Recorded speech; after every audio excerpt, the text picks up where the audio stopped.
es cosa de dos. Cuando una pareja está intentando quedarse embarazada sin éxito, la mujer tiende a preguntarse por qué es incapaz de conseguirlo cargando ella sola con toda la culpa, cuando en realidad no es así. Casi en un 40% de las ocasiones, el hombre es el responsable de que no haya embarazo. En otro 40% la causa es femenina. Y en el 20% restante las causas son mixtas. Las causas pueden ser muchas en la mujer: defectos de ovulación, miomas, quistes, endometriosis. En el caso de un hombre, lo más común son los defectos en el semen. El factor psicológico también juega un papel importante. Pero ¿cuándo debe de preocuparse una pareja y asistir a una clínica de fertilidad? ¿Cómo saber qué está causando la infertilidad o esterilidad? ¿Qué tratamientos existen y qué tratamiento será el más adecuado? ¿Te estás preguntando todo esto?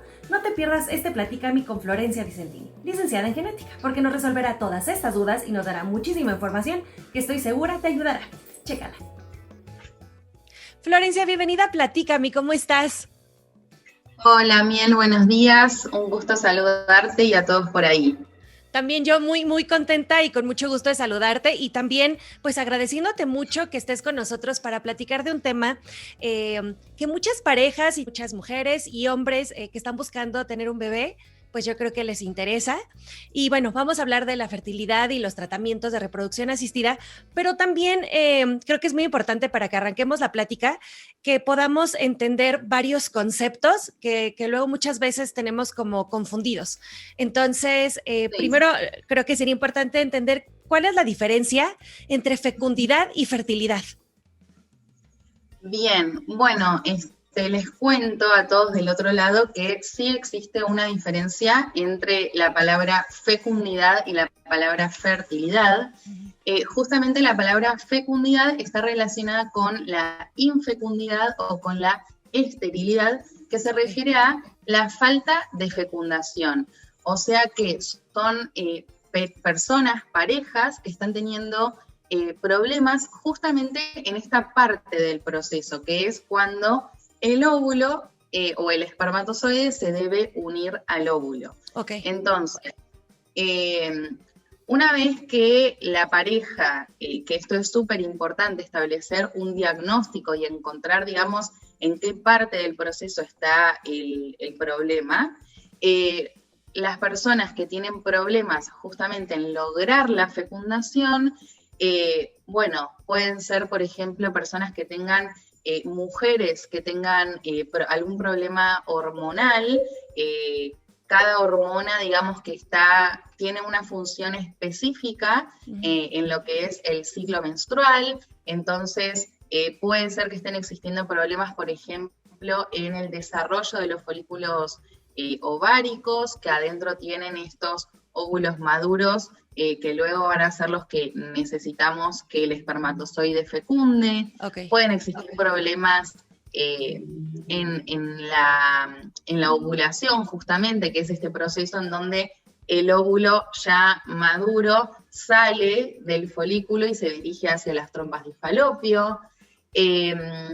Pueden existir también problemas en lo que son las trompas de falopio, ¿sí? Puede existir una obstrucción en una o en ambas trompas que justamente impida este encuentro entre el espermatozoide y el óvulo. Okay. También, obviamente, pueden existir causas masculinas en esta parte del proceso. Puede existir algún problema endocrino, ¿sí? Hormonal, que esté produciendo alguna falla en la producción de esos espermatozoides, o al hacer un espermograma nos demos cuenta que existen problemas en la movilidad. Entonces, evidentemente, esos espermatozoides que están logrando o intentando, mejor dicho, llegar al óvulo, no lo estoy pudiendo hacer justamente porque existe algún problema en la movilidad. Okay. También puede existir problemas en la cantidad de espermatozoides, en la morfología, en la vitalidad, así como para nombrarte algunas causas. Sí, claro. De esterilidad, que justamente están, o sea, estas personas que tienen problemas en lo que es la fecundación. Ok, perfecto. Esto sería, como dices, la parte de la fecundación. ¿Y entonces la parte de fertilidad? Claro, la parte de fertilidad está relacionada con la infertilidad o con la subfertilidad, que quiere decir que esta pareja o esta persona logra, digamos, la unión entre el óvulo y el espermatozoide, pero después no logra la implantación y el desarrollo de ese embrión en lo que sería el útero materno. Entonces, en este sentido, habrá que ver si existe, por ejemplo, alguna alteración más bien anatómica en lo que es el útero de la mujer, no sé, que sea un útero septado, que es cuando tienen un tabique que nos está impidiendo que ese embrión, digamos, crezca y se desarrolle.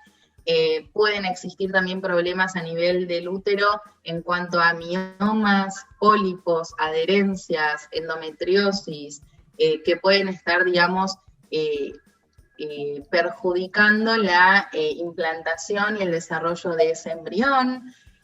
Pueden existir también problemas genéticos en el embrión y justamente haga que por existir lo que se llama una aneuploidía en el embrión, que es cuando se tiene un cromosoma de más o algún cromosoma de menos, y se forman lo que se llaman las trisomías o las monosomías, puede estar haciendo algún tipo de alteración cromosómica que ese embrión no se siga desarrollando. También pueden existir problemas, por ejemplo, con la receptividad endometrial, que es justamente cuando el útero, o mejor dicho, el endometrio está receptivo y está apto para recibir a ese embrión, y hay mujeres que tienen esta ventana de implantación desplazada. Y bueno, últimamente o hace relativamente pocos años se empezó a estudiar lo que se llama el microbioma endometrial, que es justamente la población de bacterias que habita en nuestro endometrio. Y evidentemente habrá bacterias buenas y habrá bacterias patógenas que causen fallos de implantación, abortos espontáneos.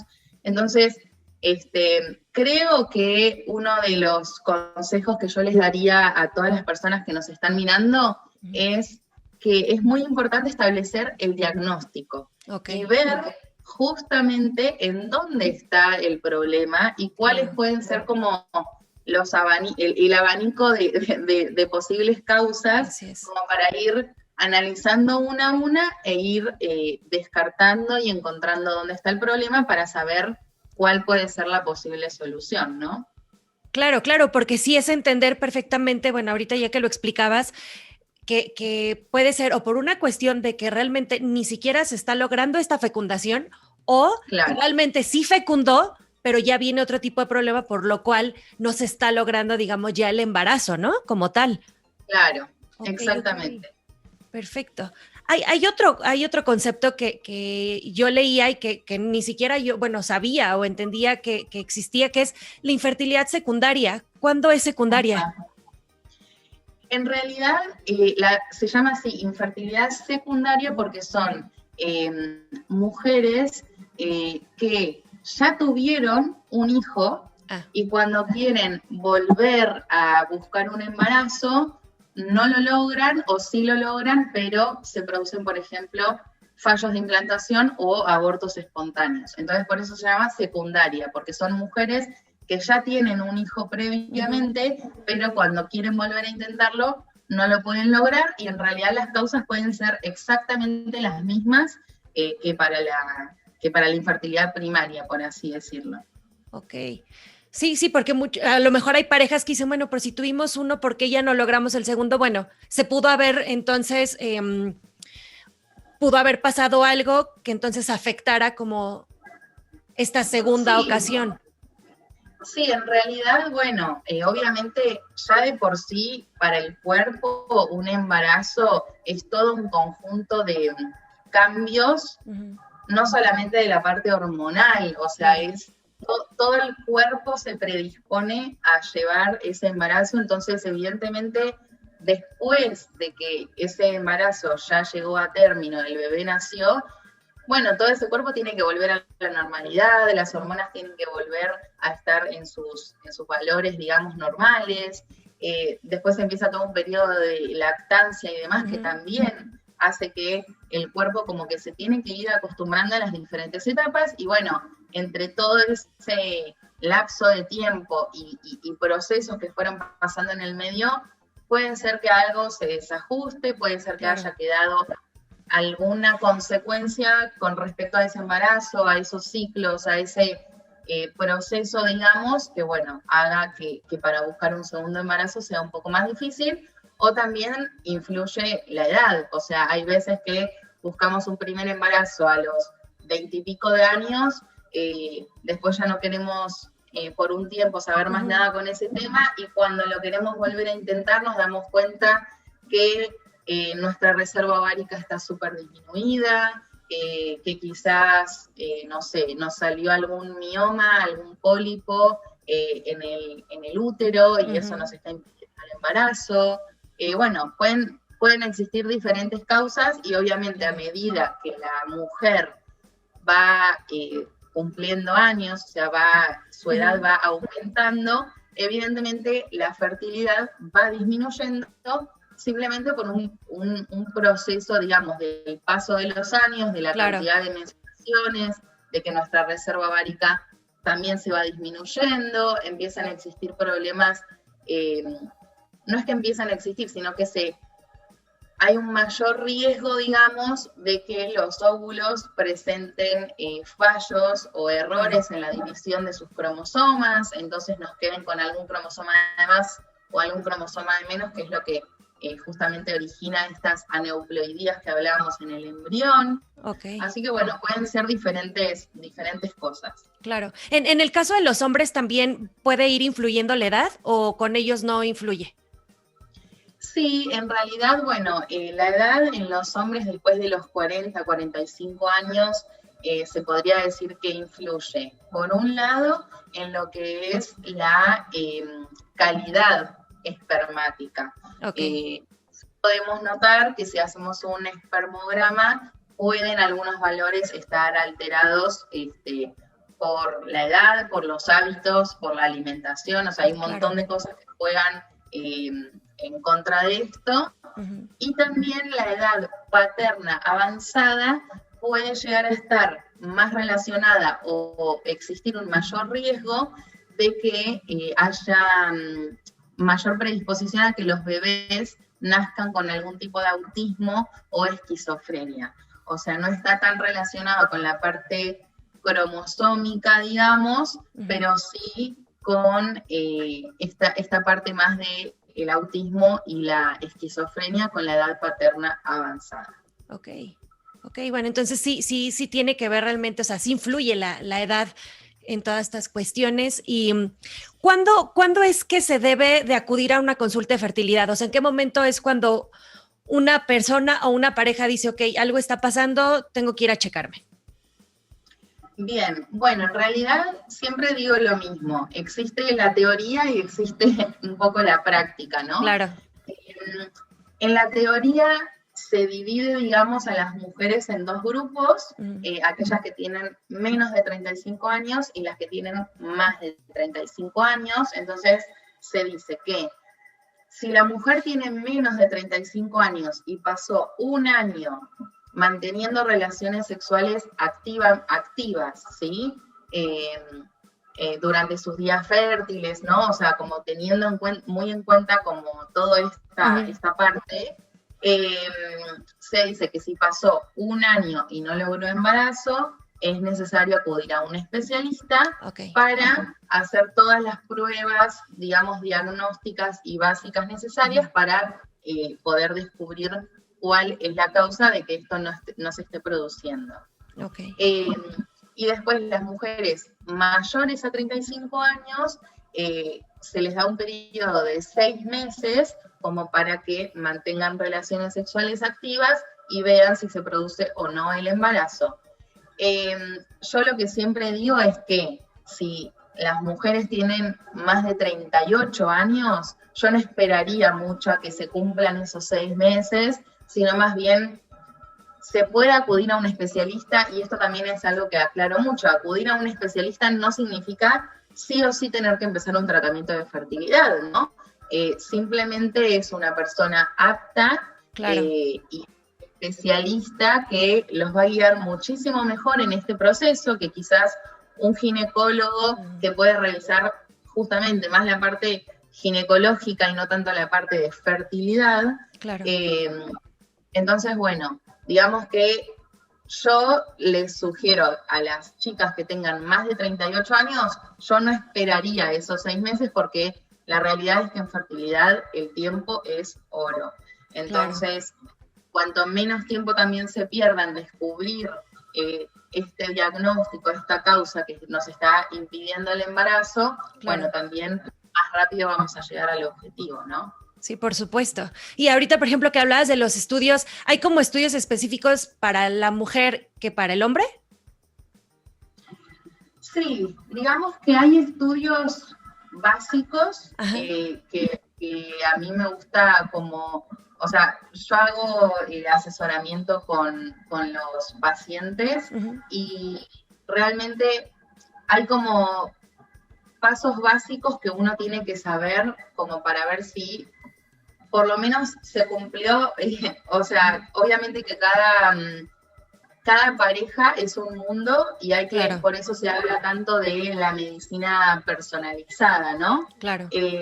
Cada pareja y cada persona se tienen que analizar súper bien y cada uno con sus cosas. Pero hay ciertos estudios que se podría decir que son medios básicos, tanto para la mujer como para el hombre, como para establecer un diagnóstico inicial, ¿no? Entonces, en cuanto a la mujer, un perfil hormonal básico, donde se mida, por ejemplo, la hormona FSH, LH, TSH, que es la que está relacionada con la tiroides, la famosa hormona antimuleriana, y el recuento de folículos antrales, que justamente sirve todo esto para conocer nuestra reserva ovárica, que eso no hace falta, digamos, esperar a querer ser madre para poder ver nuestra reserva ovárica. Simplemente es un estudio que se puede hacer en cualquier día del ciclo, y se mide la hormona antimuleriana, se hace un recuento de folículos mediante un ultrasonido transvaginal, y se puede conocer nuestra reserva ovárica. También se puede medir la hormona progesterona, estradiol, que están relacionados justamente a la preparación del endometrio para que se produzca la implantación del embrión. Se puede hacer, por ejemplo, también una histerosalpingografía, así se llama el estudio, que justamente sirve para medir la permeabilidad de las trompas, ¿sí? Y ver que no existan obstrucciones que justamente nos estén impidiendo este paso tanto del óvulo como de los espermatozoides para que haya fecundación. También se puede hacer una histeroscopía, que es justamente un estudio que revisa cuello uterino y útero para ver si existen pólipos, miomas, adherencias, etcétera, etcétera. Ya después, preguntándole un poco más como la historia clínica de la mujer, se puede llegar a deducir que tiene endometriosis, entonces hacer una laparoscopía como para diagnosticar endometriosis.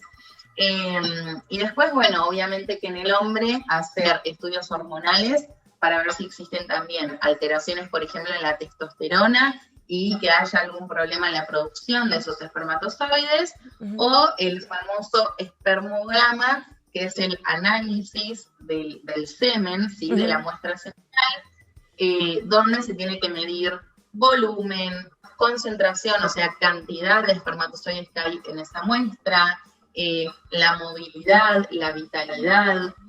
También se pueden hacer ciertos estudios genéticos como la fragmentación del ADN espermático para ver si ese ADN, esa información genética, está fragmentada, está rota.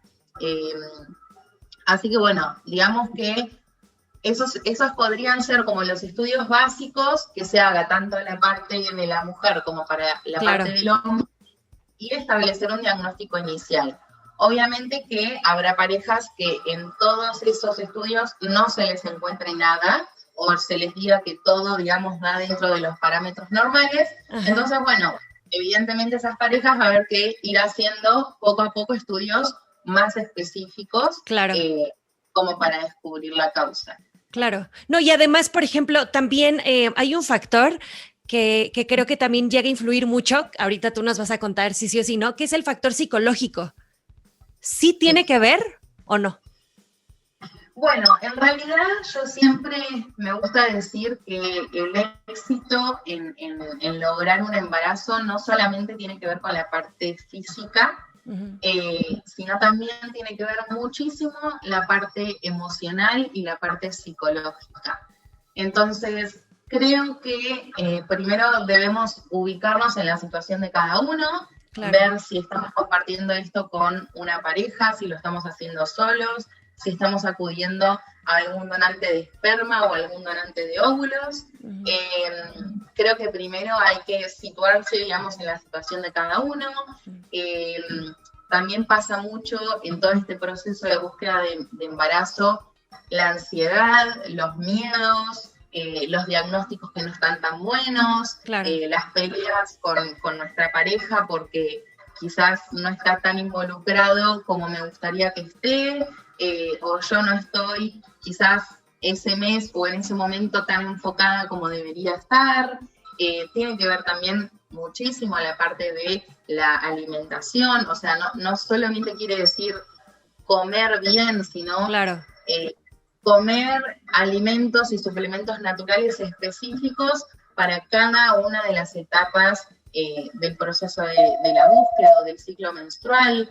Yo creo que el éxito en lograr un embarazo no solamente tiene que ver con la parte física, sino que es una integración Claro. de todo, ¿sí? De la parte física, de la parte emocional, de la parte psicológica, de cómo me estoy llevando con mi pareja, de cómo estoy llevando el proceso. Evidentemente, cuanto más estrés nuestro cuerpo esté viviendo, ya sea, digamos, por el tratamiento en sí, o por el diagnóstico que me dieron, o porque me estoy peleando mucho con mi pareja, o porque no consigo donante, o sea, todo el estrés que se me va generando genera, digamos, cortisol, que es una hormona que no, evidentemente no hace bien a todo este proceso. Entonces, todo es como una catarata, digamos, de cosas que se van desencadenando, y el factor psicológico es súper importante. Existen especialistas, obviamente, dedicados a este punto y que pueden ayudar muchísimo en todo este proceso. Así que yo personalmente lo recomiendo muchísimo a todas las parejas que estén en este proceso de búsqueda, porque creo que es muy importante estar bien psicológica y mentalmente para poder atravesar todo esto de la mejor manera posible. Claro, para no llegar a sentir esta frustración a lo mejor, ¿no? De que ya pasó mucho tiempo y no se ha logrado. Obviamente para que no surjan más peleas, o sea, sí, para poderlo llevar y al final para poder llegar a este punto donde pues van a traer a un nuevo ser al mundo, ¿no? Entonces que lo traigan de la manera como pues más alegre, más pacífico. Obviamente se puede entender pues todo este estrés que puede generar, pero como les dices, ¿no? Tratar de estar pues lo mejor mentalmente y psicológicamente preparados para poder llevar este proceso de la mejor forma. Y también ahorita que justo vienes hablando de todo esto, ¿qué hábitos, por ejemplo, pueden cambiar para mejorar la fertilidad? Bueno, obviamente siempre digo que en todo este mundo de la fertilidad hay personas y profesionales específicos para todos estos temas o para cada uno de los temas de fertilidad. Evidentemente siempre les recomiendo acudir a un health coach o a un nutriólogo o nutricionista que nos pueda, digamos, ir cambiando estos hábitos, que realmente, o sea, yo el otro día lo hablaba con una health coach, que yo le decía, en realidad son hábitos que uno debería como adoptar para todos los días, ¿no? No solamente en el proceso de fertilidad. Me parece que es importante que empecemos a tomar un poco de conciencia esto, ¿no? De dormir 8 horas diarias, de evitar situaciones de estrés, de vivir un poco más el ahora, de ir controlándose, ¿no? También es súper importante tener el conocimiento de lo que uno tiene, trabajar en eso. Ya te digo, comer saludable sí, pero si estamos pasando por un proceso de fertilidad, quizás acudir a una persona que nos diga qué alimentos pueden ser los que nos potencien la fertilidad, y quizás si tenemos una baja reserva ovárica, bueno, evidentemente la cantidad de óvulos no la vamos a poder mejorar porque eso es algo biológico, pero sí calidad de óvulos la podemos ir mejorando con un cambio de hábitos, de alimentación, incorporar suplementos naturales que nos ayuden en este proceso, lo mismo para la calidad espermática. Así que bueno, digamos que todo lo que nosotros vayamos haciendo por nuestro cuerpo, por nuestro bienestar, buscar una actividad que nos guste, digamos que son pequeñas cosas que podemos ir cambiando, que no solamente nos van a ayudar en el proceso de la fertilidad, sino también en todo esto, digamos, de nuestra vida diaria, ¿no? Así es. No, y es súper importante, como dices, no es solo en el momento en que estamos ya buscando como tal el embarazo, sino pues realmente nos servirían en cualquier momento, ¿no? O sea, son como cosas básicas que podemos seguir en todo momento. Exactamente. Ok.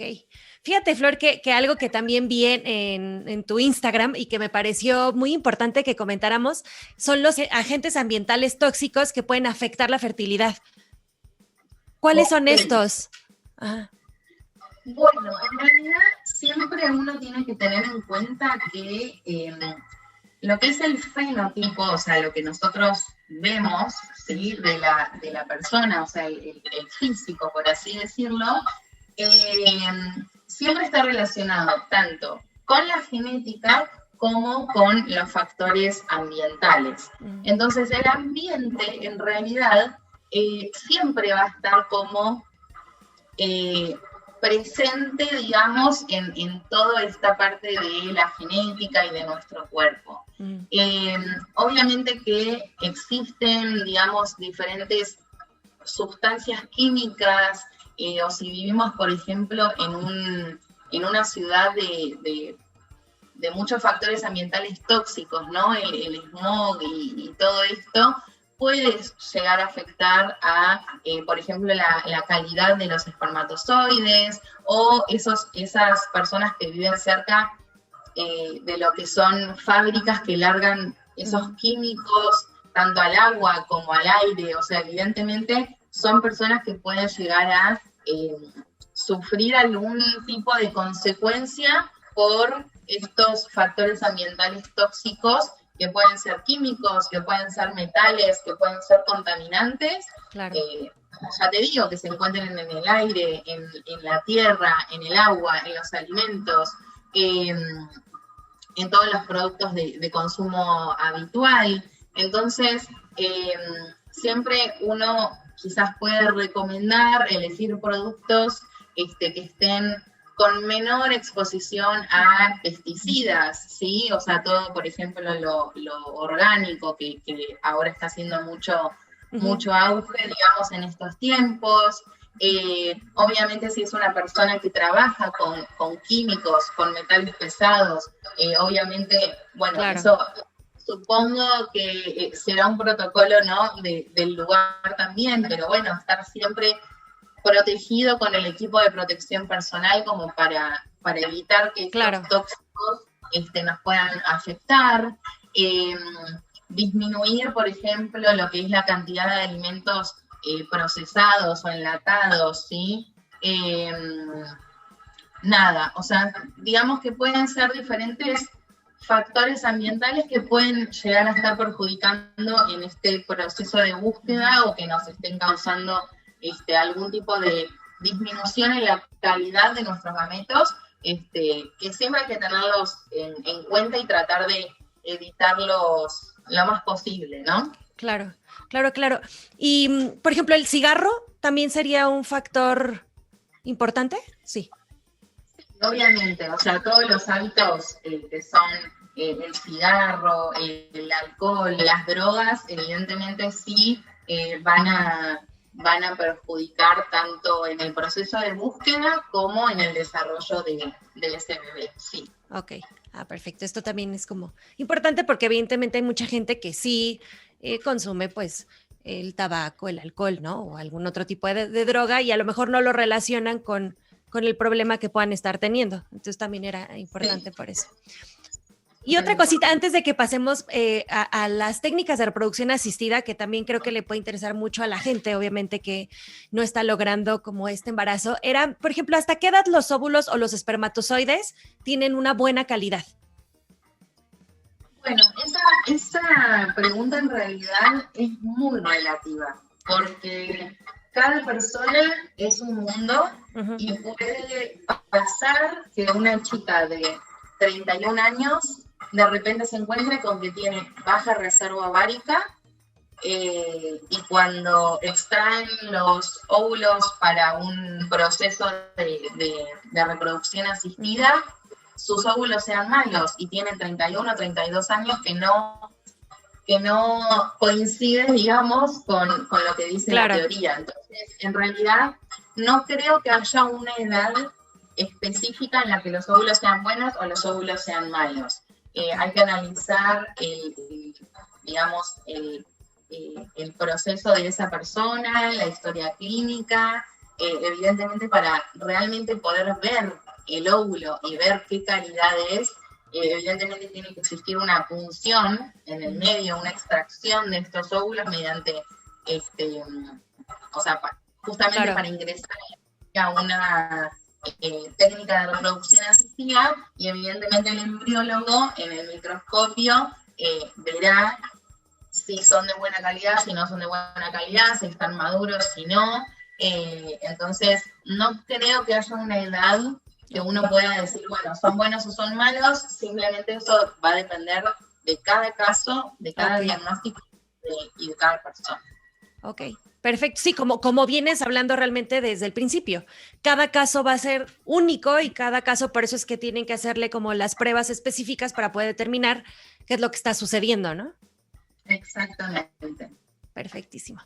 Y ahora sí, entremos al tema de las técnicas de reproducción asistida. ¿Cuáles son? Bien.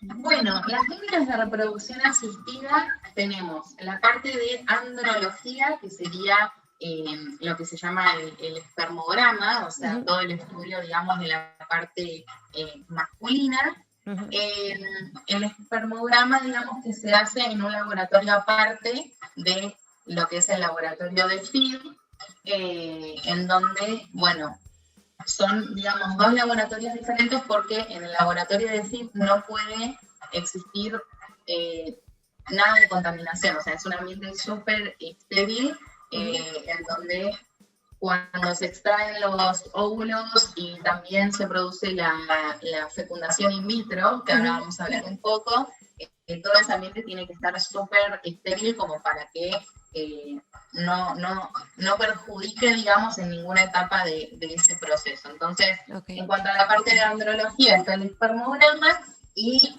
después, en cuanto a la parte de... o sea, se puede dividir en realidad en lo que se llama técnicas de baja complejidad y técnicas de alta complejidad. Entonces, las de baja complejidad podría ser el espermograma, una inseminación artificial, y las de alta complejidad ya van a ser una fecundación in vitro o lo que se llama un ICSI. Ok. ¿Cuál es la diferencia? Ahorita justo aquí ya tocaste como estos dos tratamientos, la diferencia entre la inseminación artificial y la fecundación in vitro. Bien, la inseminación artificial, digamos que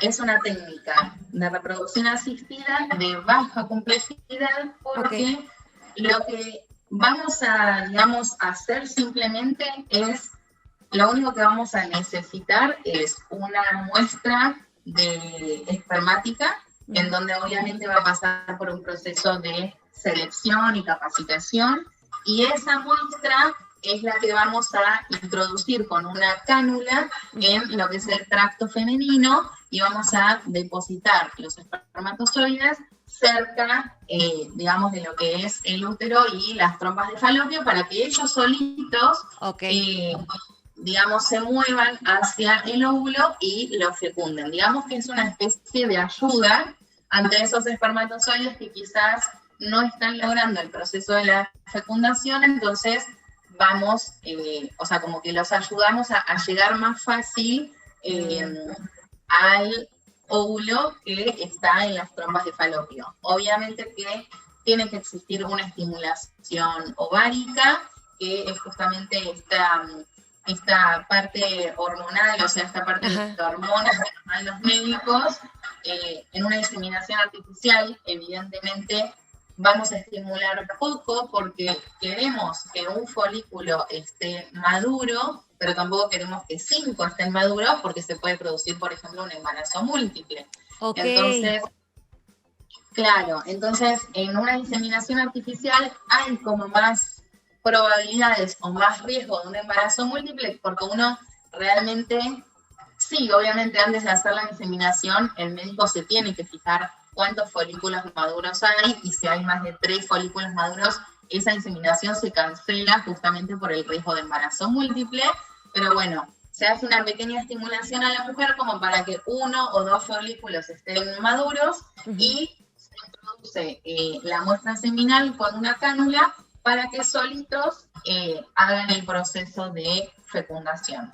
Ok, ahora entiendo, porque sí ha habido casos donde muchas parejas dicen, no, es que lo más probable es que tengamos gemelos o trillizos o pues hasta más en este tipo de tratamientos y puede darles como hasta temor justamente hacerlo, pero entonces aquí sí el médico se tiene que fijar muy bien, como dices, que no haya más de 2 que estén como listos para.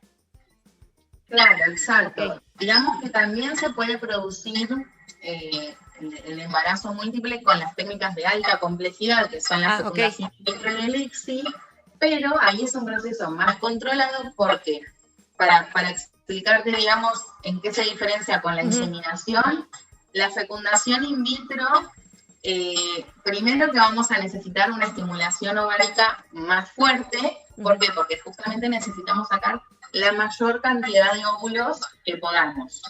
Entonces, esos óvulos se extraen, lo mismo con la muestra espermática, ¿sí? Se capacita y se selecciona, y una vez que están las 2 muestras listas, se ponen en una plaquita, que se llama placa de Petri, y se ponen los óvulos y se ponen la muestra espermática. Entonces, la fecundación in vitro, el espermatozoide simplemente lo está haciendo de forma natural, porque nosotros no lo estamos ayudando a que se produzca la fecundación, simplemente que lo estamos haciendo in vitro, o sea, dentro, digamos, del laboratorio. En la inseminación, el proceso de la fecundación se produce en el aparato reproductor femenino, en las trompas de falopio. En cambio, la fecundación in vitro la estamos haciendo afuera, ¿sí? Pero los espermatozoides solitos son los que están fecundando al óvulo que está ahí en la plaquita. Nosotros no le estamos ayudando en ese proceso. Ahora, una vez que se produce la fecundación, esos embriones entran en cultivo y se tiene más de un embrión, hay parejas que deciden transferir de a 2 embriones, ¿sí? Y también hay médicos que creen que transfiriendo 2 embriones se van a aumentar las posibilidades reproductivas, y la realidad es que esto no funciona mucho así. Ahora mundialmente la tendencia es hacer lo que se llama single embryo transfer, que es transferencia de embrión único, porque bueno, la realidad es que si el embrión es sano genéticamente y el endometrio está receptivo y obviamente todos los demás parámetros se controlaron, en realidad el embrión debería implantar. No hace falta poner 2 por si uno no sirve, no. Ahora lo que se está, digamos, tendiendo a hacer es esto de la transferencia de embrión único, pero En la fecundación in vitro o en el ICSI, que ahora te voy a contar un poco de qué se trata, también puede existir un embarazo múltiple, pero eso ya va a quedar como más a consideración del paciente y del médico de qué quieran hacer. Siempre se recomienda que sea de a uno. Ok, perfectísimo. Ahora, por ejemplo, regresando un poquito a la inseminación, para hablar de cada uno, por ejemplo, ¿quiénes son candidatos a este tratamiento? Bueno, eso también, la inseminación artificial realmente tiene que ser, las personas que se someten a inseminación artificial tienen que cumplir una serie de requisitos, porque la realidad es que de todas las técnicas de reproducción asistida es la que menor tasa de éxito tiene, más o menos se va de un 15 a un 20% de tasa de éxito la inseminación artificial, entonces realmente tienen que ser parejas que cumplan con ciertos requisitos como para poder acceder a una inseminación artificial y poder lograr este porcentaje de éxito. Entonces, por ejemplo, ser hombres que su cantidad de espermatozoides sea mayor a 5 millones por mililitro y tienen que tener una movilidad mayor al 30%. La mujer tiene que tener menos de 35 años y tiene que tener también una buena reserva ovárica, ¿sí? O sea, no puede ser una mujer con baja reserva ovárica. Y obviamente una de las cosas más importantes es que las trompas de falopio de la mujer tienen que estar permeables, justamente porque nosotros vamos a ayudar a llegar a ese espermatozoide, pero si las trompas están obstruidas, esa unión con el óvulo nunca se va a producir. Ok, perfecto. Todo esto obviamente lo checan desde antes de empezar el tratamiento. Exactamente. Ok, perfectísimo. Ahora, ¿hasta cuántas inseminaciones se pueden hacer? Bueno, esta es una pregunta que también es muy repetida. ¿Por qué? Porque acá hay dos cosas a tener en cuenta. En realidad, va a depender mucho de cómo ese país, digamos, cómo realice los tratamientos en las diferentes clínicas de fertilidad. Evidentemente, por ejemplo, si es una clínica privada, no van a estar haciendo inseminaciones si no hace falta, ¿no? Digamos que hasta 3 inseminaciones sería como lo que uno máximo puede probar. Yo te diría que hasta 2, porque evidentemente si la primera vez no funcionó y la segunda vez tampoco, obviamente cambiando algunos parámetros, ya sea de alimentación, ya sea de estudio, ya sea de hábitos, o sea, algo hay que cambiar como para ver si realmente es lo que está fallando en la técnica o qué es lo que está fallando, pero hay chicas que vienen y me dicen, me hicieron 7 inseminaciones. Eso me parece hasta absurdo, porque evidentemente si la primera no funcionó y la cuarta no funcionó, ¿qué hace pensar al médico que la séptima va a funcionar? O sea, evidentemente no es la técnica adecuada para esa pareja. Va a haber que hacer más estudios, va a haber que ver por qué no está funcionando, por qué se produce el fallo de implantación o el aborto espontáneo. Entonces, digamos que yo diría que hasta 3 es lo que yo máximo probaría para ver si esa técnica funciona. Ya después, si no funciona, pasaría a una técnica de alta complejidad. Ok, perfectísimo. Bien. Ahora, hablando, por ejemplo, de la fecundación in vitro, ya ahorita nos explicaste cómo se realiza, ¿no? Que todo es, digamos, en un laboratorio. ¿Cuánto tiempo ya después de esto se lleva para completar la fecundación? Bueno, en realidad eso ocurre todo en un mismo día. O sea, una vez que se extraen los óvulos, ese mismo día el hombre tiene que dejar su muestra espermática, se selecciona, se capacita y demás, y ese mismo día se produce la fecundación en el laboratorio. Ya después eso se deja en cultivo, 24 horas más tarde se lo mira, ya sea, bueno, ahora hay equipos un poco más sofisticados que van sacando como fotitos del embrión, entonces no hace falta sacarlo y volverlo a poner ni nada. Entonces, bueno, simplemente lo que se hace es corroborar que al día siguiente, o sea, a las 24 horas, existan lo que se llama el pronúcleo femenino y el pronúcleo masculino. Entonces, dentro de lo que es el cigoto, que es lo que se forma a las 24 horas, tienen que existir tanto el núcleo femenino como el núcleo masculino para que uno pueda decir, listo, ocurrió la fecundación. Pero en realidad el proceso en sí, todo se hace en el mismo día que extraen los óvulos y que ya tienen la muestra espermática también. Ok, por ejemplo, en el caso de la fecundación in vitro, ¿se puede saber si el tratamiento va a ser exitoso o no?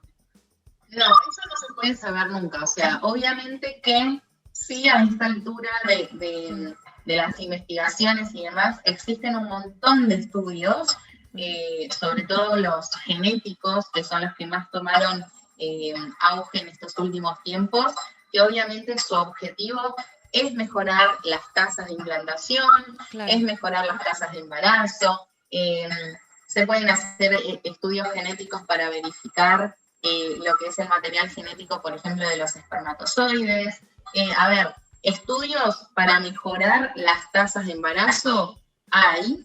Evidentemente, con todo lo que existe hasta ahora, te podría decir que si una pareja tiene la posibilidad de hacerse todos estos estudios, puede llegar a lograr un 80% de éxito en un tratamiento de fertilidad, que obviamente va a depender mucho de la clínica, del laboratorio de esa clínica, de los médicos, de los estudios y del laboratorio de genética con el que estén trabajando.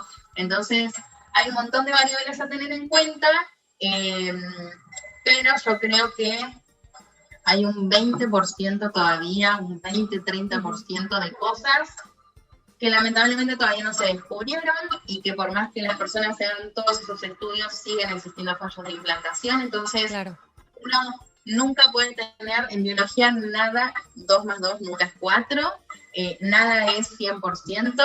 Entonces, bueno, en eso sí hay que ser muy cautelosos. Okay. Y ya te digo, no tomar, digamos, como este proceso de embarazo tanto como lo físico, sino como una integración de un montón de cosas, tanto okay, a nivel físico, emocional y psicológico. Pero sí, no, en realidad nunca se puede tener la certeza de que va a salir bien. Obviamente los profesionales tratamos de hacer todo lo posible como para que esa pareja lo logre, pero bueno, en ciertos casos no es posible, y también hay que tener en cuenta que las parejas tienen que estar un poco abiertas ante las posibilidades, ¿no? Porque claro, evidentemente una mujer que llega con 40, 41 años y su reserva ovárica es casi nula, y uno trata de hacer todo lo posible por utilizar sus óvulos, pero no se puede. Bueno, evidentemente para lograr un embarazo se puede recurrir, por ejemplo, a una donación de óvulos, pero si esa pareja no está abierta ante esa posibilidad, bueno, claro, se van como cerrando también ciertas puertas, ¿no? Entonces hay que tratar de estar lo más receptivo ante estas posibilidades reproductivas que se nos abren cuando existe algún tipo de problema en el proceso de búsqueda, ¿no? Claro. Y bueno, y sí es bien importante esto, como dices, o sea, yo creo que cuando una pareja quiere tanto tener, ¿no?, un bebé, por supuesto quieren que sean sus óvulos, sus espermas, pero bueno, también deben de saber que hay más opciones, ¿no? Y entonces un donante no está nada mal y se puede lograr este bebé, y al final yo creo que ese es pues la meta, ¿no? O lo que quieren. Claro, por eso se trata muchísimo, por ejemplo, con las chicas que son especialistas, o sea, psicólogas especialistas en fertilidad. Se trata mucho de cuál es el objetivo, ¿no? Uh-huh. Si tu objetivo es tener a un bebé en brazos, si tu objetivo es verlo ir al jardín o a la escuela, o sea, como que dependiendo cuál sea tu objetivo o cómo te imaginas como mamá o como papá, claro, pueden ir cambiando el panorama, ¿no? Y ya hablar quizás de adopción, quizás hablar de algún donante, quizás hablar de alguna subrogación de vientre, o sea, claro, posibilidades pero también, bueno, ya te digo, depende mucho la receptividad que tenga la pareja ante estas posibilidades reproductivas. Claro, claro. Y al final, bueno, es decisión, por supuesto, sí, de cada pareja y bueno, y será, pues, y es respetable completamente, ¿no? Totalmente, Así totalmente. es. Cada uno tiene su límite y Así es. evidentemente habrá pacientes que quieran hacerlo, pacientes que no, e incluso entre la pareja quizás existan algunas diferencias en cuanto a los deseos de Así cada es. uno, ¿no? Claro, claro, por supuesto. ¿Quiénes son candidatos a este tratamiento de fecundación in vitro? Bueno, en realidad los tratamientos, primero hay que ver cuál es la calidad espermática, Ok. sobre todo en cuanto a cantidad de espermatozoides, como para ver quiénes serían los candidatos a las diferentes técnicas. Entonces, por ejemplo, si estamos hablando de una inseminación artificial, van a ser aquellos que sí o sí tengan que tener más de entre 3 y 5 millones de espermatozoides por mililitro. Ok, Después, en muestras que tenemos entre 1 y 3 millones de espermatozoides por mililitro, ya serán más candidatas a fecundación in vitro. ok, Y aquellos que tengan, por ejemplo, menos de 1 millón de espermatozoides por mililitro, ya serán candidatos a ICSI. ok. Esto es como la primera selección, por así decirlo. Por ejemplo, si yo te digo, bueno, el hombre cumple con los parámetros para irse a inseminación artificial, pero la mujer tiene más de 35 años y no tiene buena reserva ovárica, bueno, evidentemente no van a poder hacer inseminación, van a tener que pasar a fecundación in vitro. Ok. Entonces, por eso te digo que depende de cada caso, obviamente que en la fecundación in vitro tienen que ser espermatozoides que tengan buena movilidad, porque Ok. el proceso de la fecundación lo van a hacer solitos. Tienen que lograr extraer la mayor cantidad posible, que lo ideal serían 8 óvulos maduros, Ok. como para poder estudiar a la pareja en conjunto Ujú. y en base al diagnóstico, digamos, de los dos, Sí. tanto en forma particular como en conjunto, habrá que ver qué tipo de técnica se les recomienda. Perfecto. Ok, ahora había otra técnica que justo es la que estabas diciendo, que es la ICSI, que sería la intracitoplasmática, ¿es ese? Exacto. Ok. En este caso, el embriólogo es el que tiene como total control Ok. tanto sobre el espermatozoide como sobre el óvulo. Entonces, la técnica de ICSI justamente es esta microinyección del espermatozoide adentro del óvulo. Entonces, el embriólogo es el que se encarga de hacer esta unión, esta fecundación, y obviamente sirve para aquellos, por ejemplo, hombres que tengan mala calidad espermática, entonces sí se necesite como esa ayuda extra del embriólogo para que se produzca la fecundación y microinyectarlo directamente dentro del óvulo y que no exista ningún problema con esto. ¿Este proceso es también como el laboratorio o este sí es directo? Sí. Ah, ok.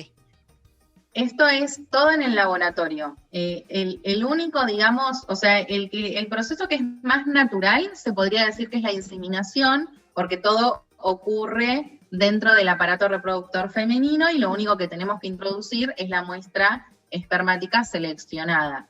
Ya después los que son las técnicas de alta complejidad, que son el FIV y el ICSI, ahí sí ya estamos hablando de procesos que se hacen en el laboratorio y una vez que se obtienen embriones que se dejan cultivar, se dejan desarrollar unos 5 o 6 días, recién ahí, ya cuando tienen 5 días y llegaron a estadio de blastocisto, es cuando se transfieren al útero materno. Ok.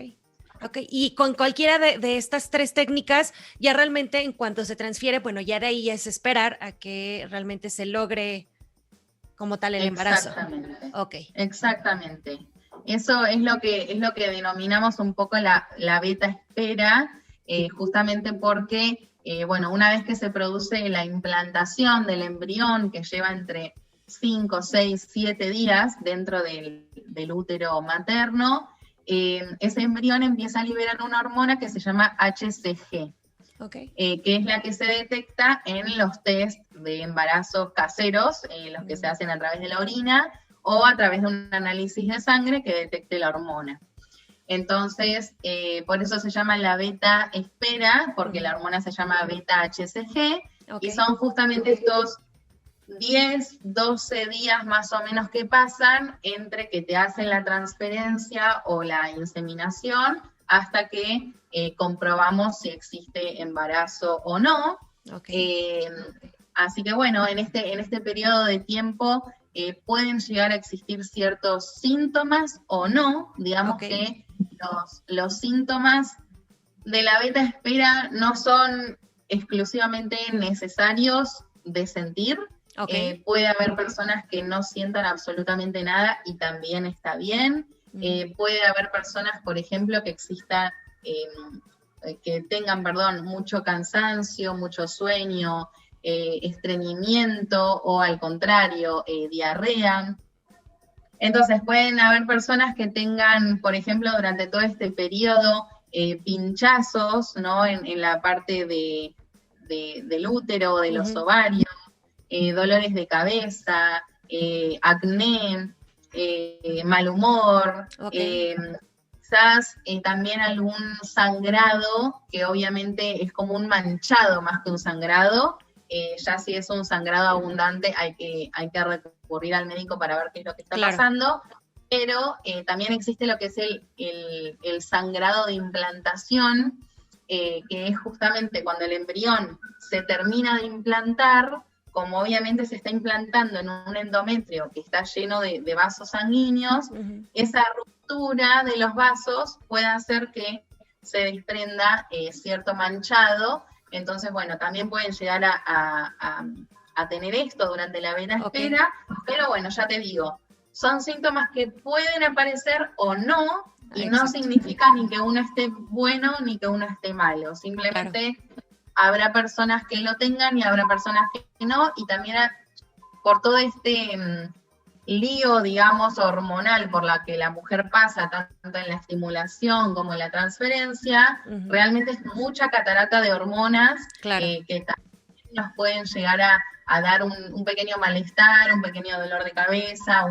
un estreñimiento, un dolor de cuerpo, o sea, son muchas cosas que sufrió, digamos, nuestro cuerpo en tan pocos días. Entonces también puede ser producto de toda esta catarata hormonal que nos dieron, ¿no? Claro. No, y sí es importante que sepan que pueden tener estos síntomas o no los pueden tener, pero que va a ser igual parte de este proceso, ¿no? Exactamente. Ok, perfectísimo. Ahora creo que algo que es bien importante, y ya sería casi como ahora sí para cerrar esta plática, ¿cómo pueden saber que una clínica de fertilidad es la adecuada? Bien, bueno, en realidad lo de la clínica de fertilidad también va a depender mucho de lo personal, ¿no? O sea, uno tiene que acudir a una clínica donde se sienta cómodo, donde también busque una especie de relación o de vínculo con ese médico que nos va a tratar. Yo siempre les recomiendo a las chicas que por lo menos visiten unas 2, 3 clínicas, vayan con 2 o 3 médicos de las diferentes clínicas, no solamente para ver qué les parece la clínica, sino también para establecer un vínculo con el médico, ver qué estudio nos manda, ver qué nos cuenta sobre el laboratorio que tiene esa clínica. Es muy importante que, por ejemplo, sea un laboratorio que permita cultivar embriones hasta día 5 de desarrollo, que es cuando llegan a estadio de blastocisto, que ahora es lo que se está, digamos, la tendencia a nivel mundial es transferir un único embrión y que ese embrión sea de 5 días de desarrollo. Entonces, evidentemente, las clínicas que te proponen hacer una transferencia en día 3, quizás no tenga como esa calidad necesaria el laboratorio como para poder llevar un cultivo hasta día 5 de desarrollo. Entonces eso es para tener en cuenta. También hay que tener en cuenta, por ejemplo, si te ofrece estudios genéticos, tanto en los embriones como en el endometrio, por ejemplo. Eso quiere decir que el laboratorio, la clínica y el médico están actualizados, conocen esas técnicas, tienen la instrumentación, la maquinaria y el laboratorio necesario para hacer ese tipo de estudios. Entonces eso también puede darte una idea de que esa clínica está buena, está actualizada, y tiene todas las cosas necesarias. También, bueno, estaría buenísimo que cada vez más clínicas nos permitan, digamos, a los pacientes conocer un poco, o por lo menos mirar de afuera lo que es el laboratorio, contar qué maquinarias tiene, todo, digamos, que va sumando a esta elección de la clínica, pero yo creo que lo más importante es esto, que tengan un buen laboratorio, que nos digan qué estudios genéticos nos pueden ofrecer, como para darnos una idea de si están o no actualizados, que no nos digan que nos tienen que transferir el embrión en día 3 porque en nuestro útero va a ser mejor, digamos, el lugar de cultivo que lo que puede ser el laboratorio, porque en realidad ahora los laboratorios tienen esa tecnología para simular perfectamente y mucho mejor lo que son las condiciones del útero y poder llevar ese embrión hasta día 5. Entonces, que ya nos digan que nos tienen que transferir en día 3, nos puede dar una idea de que esa clínica no tiene un laboratorio tan actualizado como para poder lograr este cultivo. Entonces, bueno, son algunas cositas que hay que tener en cuenta, pero más bien a nivel personal, yo creo que uno se tiene que sentir súper cómodo con el lugar y con el profesional con el que se está tratando, porque esto puede ser un camino corto o puede ser un camino de años. Así es. Entonces, sí, eso lo tendría muy en cuenta. Perfectísimo. Creo que esto es un punto muy, muy importante. Y ahora sí, Flor, ¿qué les dirías tú como especialista en genética que eres? ¿Qué les dirías a todas estas personas que están en busca de un bebé cuando están en estos tratamientos? Bueno, yo soy licenciada en genética, así que siempre les voy a aconsejar que investiguen, que busquen, que todo este mundo de la fertilidad es nuevo y para algunos bastante desconocido, entonces que se involucren, que investiguen, que reciban información, que vayan a charlas, que acudan, digamos, a estas reuniones que se hacen virtuales ahora, supongo, en las clínicas o con gente que ya tuvo la experiencia de ir a esa clínica. Me parece que está bueno que se involucren y que obtengan información. Yo creo que más allá del miedo que pueda darles obtener un diagnóstico que no esté tan bueno, creo que la información es la que nos ayuda también a encontrar soluciones ante ese problema. Así que eso, les recomendaría que no dejen de hacerse análisis, que si no quieren quedar embarazados o embarazadas ahora, o no lo están buscando en este momento, no dejen para el momento que tengan el deseo hacerse estudios. La fertilidad se puede ir controlando año a año y uno puede tener, digamos, eso en la cabeza como para también ver sus posibilidades reproductivas. Así que no se dejen estar, que si quieren contactarme, yo hago consultas de asesoramiento por correo a online.fertilidad@gmail.com.